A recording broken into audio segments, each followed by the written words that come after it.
Hello everyone, this is an update to show you the Alchemy volume. I'm very excited to show you this. I'm sorry it took so long for it to get to this point, but everything's moving along and everyone should receive everything this year.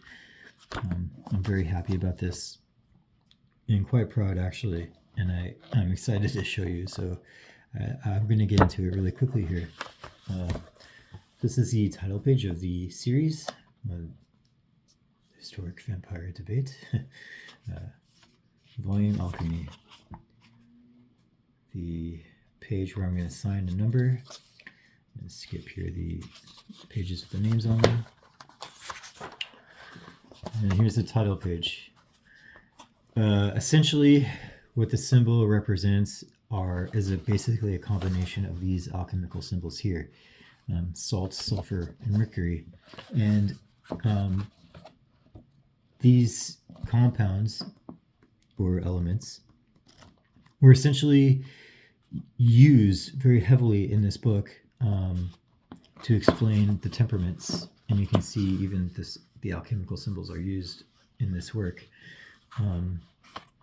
And essentially the temperaments are explained here as any person would be prone to disease depending on the imbalance of these chemicals in their body. So any mixture of how much or little of these chemicals are in your body would determine whether you're choleric, melancholic, or of a sanguine temperament.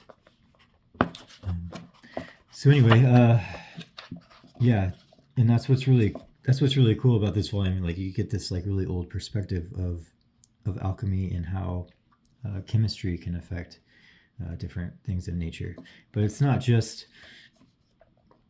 the chemistry. It's also the mythology of and Paracelsianism and like old Hermetic view of chemistry, not only the chemistry of the body, but how matter is made up of different compounds and components, but also how the human body is made up of different components spiritually, because they believe that there are three parts to man: the body, the soul, and the spirit. And at least the first work in this volume uses that mythology or that kind of explanation to prove, or at least associate different phenomena that's happening in nature to kind of prove the existence of vampires, which is very cool, very interesting. But what's also quite interesting is that the two works after the first one are in complete contrast, and it's like a full-on debate here, because the arguments that are presented in this first work are then refuted in the next two works by Vogt. So yeah, it's very cool. There's a few appendices here. The first one is from this it's like a periodical that kind of explains this, but it also gets into another case. And it's just really cool to see, the communication, or this debate between all these different writers. It's quite fascinating. The last appendix here I'm very proud of, because as you guys know, I went to Vienna in Austria, and I went into the archives and found almost every single document that they have in correspondence relating to the physicians that went to the village in Serbia in 1732 to investigate and conduct autopsies on the bodies that were found to be incorrupt and were declared as vampires. And I'm going to get into that later, but it's quite cool to have all these letters here in the back for reference. Here's the illustrations of quite a bit of them, and my note here on the translation or on the text. And then the introduction. Essentially, the introduction is going to be kind of a brief history of alchemy, the practice of transmutation of gold or of certain metals into gold and silver, and even the laws that came about to make alchemy a felony in most of Europe. Because essentially some alchemists would use, they would create fake, they would imitate gold using chemistry and color and different things to make metal appear as gold even though it wasn't. And so that's one of the main reasons. But also there's a bunch of crazy practices in alchemy that I explained here also, such as the use of making a candle with human blood to try to determine the lifespan or the health of the individual based off of the intensity of the flame. There's a lot of really interesting there's a lot of interesting types of medicine that they would try to create using these concepts of sympathy and antipathy, which is essentially the good and bad things that happen in nature, the phenomena, the connections. So any good or bad connection that could happen in nature would determine whether or not it was a sympathy or an antipathy. And so there are a lot of sympathetic medicines involved, but I also give here a very detailed explanation of the three parts of man and how that relates to chemistry, with the three substances, the three prime substances in each of the kingdoms, and the homogeneous substance or how a substance can be changed from a solid to a liquid to a gas, which is it basically just explains the whole mythos of of how they believe that a man could have three parts, just like any substance in the earth, whether it's of the animal, vegetable, or mineral kingdom. They could have different parts or forms, the solids, the solid, liquid, and vapor or gaseous state. I also give an interesting explanation of the various philosopher's stones, because there were three philosopher's stones. A stone that can be made from the mineral kingdom, from the vegetable kingdom, and the animal kingdom. And they all have different powers that were believed. Of course, the philosopher's stone or the mineral stone would have allow for the transmutation or purification of the metals. But there was also the vegetable and mineral stone, which could either, which one would increase the sensibilities of mankind, allow them to be more perceptive, and the stone from vegetable would be basically a cure-all for disease and even the belief of immortality. So I explain all of that in here. And then I explain how all of these concepts were used to explain vampirism, which is very interesting because it gets into the chemistry of early taphonomy. And I didn't even know this. Like I studied forensic pathology, I studied chemistry, and how chemistry basically interacts with the body to allow for decomposition. But these concepts are very old.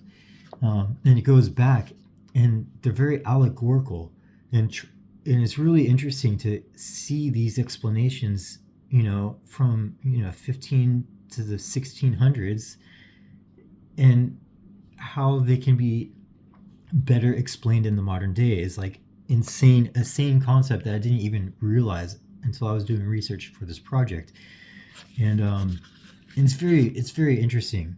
And so I give not only the ancient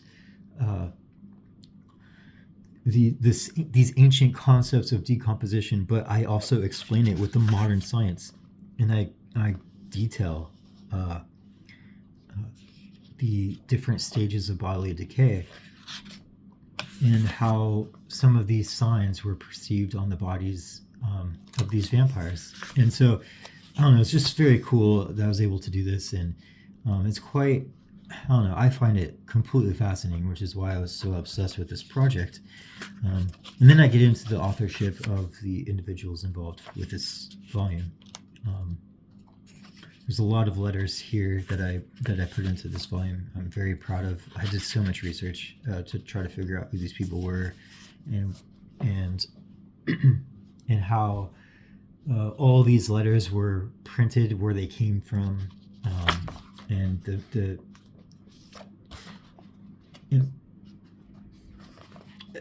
also this just the people who were involved in. And so this man here, he was the director of the Leopoldina Academy of Natural Curiosities, and he received first-hand correspondence from people involved with the case, especially the ensign to Prince Charles Alexander, which is where this whole debate started. And so this volume is very important. Both the arguments for against it, but also the letters that are involved. So yeah, look at this title page. This is the first work in this book. I'm very proud of this title page. It looks so cool, and it's very reminiscent to the original. It does have a series of letters that were printed inside the work itself. This is the official report that came from Serbia with all the 13 autopsies of the bodies. And then this is an abbreviated report. The full report is actually in the appendix in the back, but this was sent as a letter from von Clausewitz. And this is another letter from von Clausewitz to the director of the Leopoldina Academy. And then finally, there's this other letter that is an answer to the letters before, but also addressed to the director of the academy. So there's a lot of letters involved, and it's just so cool. And I don't know, I'm so proud of this volume. It looks so cool, and how everything came together. It's just quite awesome. And so there's this first work, and then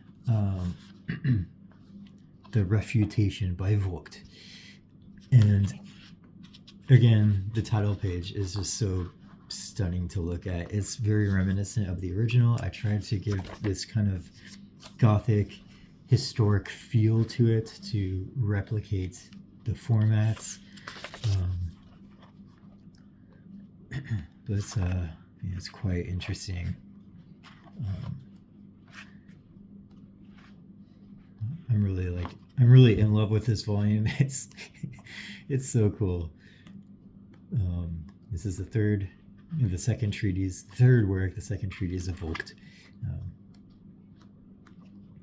Explanations of temperaments. This doctor here was apparently used. He was a doctor of theology, but he apparently used the biolichnium, which is the blood candle, to measure the life of an individual, which is explained here in my footnote. I did give footnotes to explain a lot of really old concepts, and to often translate the Latin or provide some modern scientific perspective. And then I try to give as many portraits as I can of the people involved. This is the first appendix with the remarkable, curious brief You can see this is what the original title page looked like, and then I replicated it as best I could. This is the book plate showing the specter of Michael Kasparek. And then this is a letter here that was in that Remarkable Curious Brief.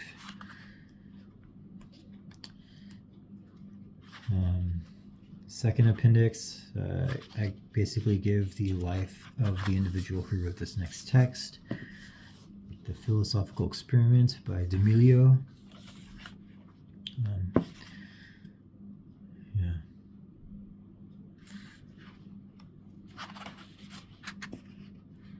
All of these little glyphs or ornaments were from the original works, and so you see these throughout. You see these throughout the volumes. These little ornamental things. They're all in the original volume site. Basically replicated them the best I could,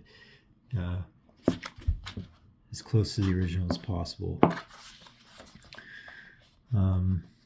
Bota de Adorno, he was very much involved with the actual case itself, the case which all these books are based off of, in Serbia.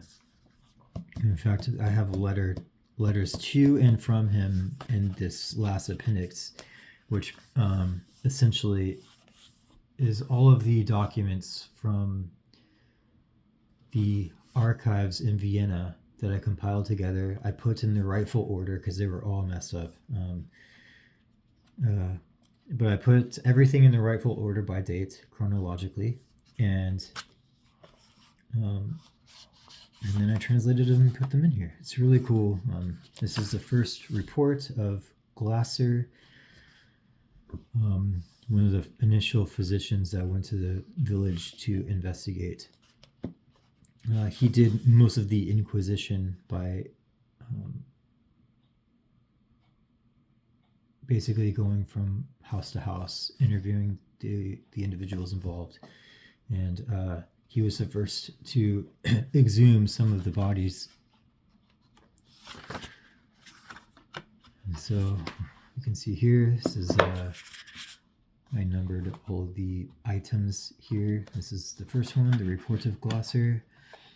The second one is the Visum et Repertum, which is the official report of the subsequent autopsies that came in January. The first report by Glasser was in December, and then in January were the secondary investigation.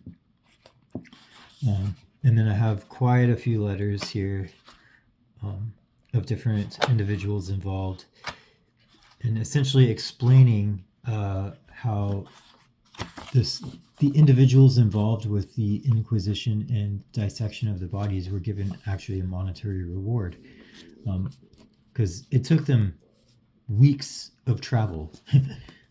Nothing happened quickly back then. They had to travel at the most 2 weeks to get to the village, and then 2 weeks to go back to Belgrade. So yeah, that's everything here, and it's man, I'm so proud of this. It's so cool, like having all of the documents in the back, and having them all compiled. I'm very happy. This volume is definitely going to be a prelude to the medicine volume. So if you ordered both, if you have both volumes, I recommend looking at this one first before you get into the medicine volume, because many of those concepts are explained, like the philosophy of medicine is heavily explained here using the early chemistry, and then the medicine volume will have a bunch of works compiled together to give the full medical perspective, and trying to explain all of these phenomena that were observed on the bodies through natural philosophy, trying to discover what they are. This volume kind of reflects on the spiritual side with refutations against that. But the medicine volume, the individuals involved tried to break away from any kind of spiritual explanations, even though they were heavily Christian. So it's very interesting. I cannot wait to have these in your hands. Let me know what you think. Again, I'm very sorry that it took so long to get to this point. I should be showing you the medicine volume in a couple days. So with that, everything's moving along. Thank you for your patience. Thank you for being a part of this. I wouldn't have been able to do this without your support. So thank you very much. Until next time.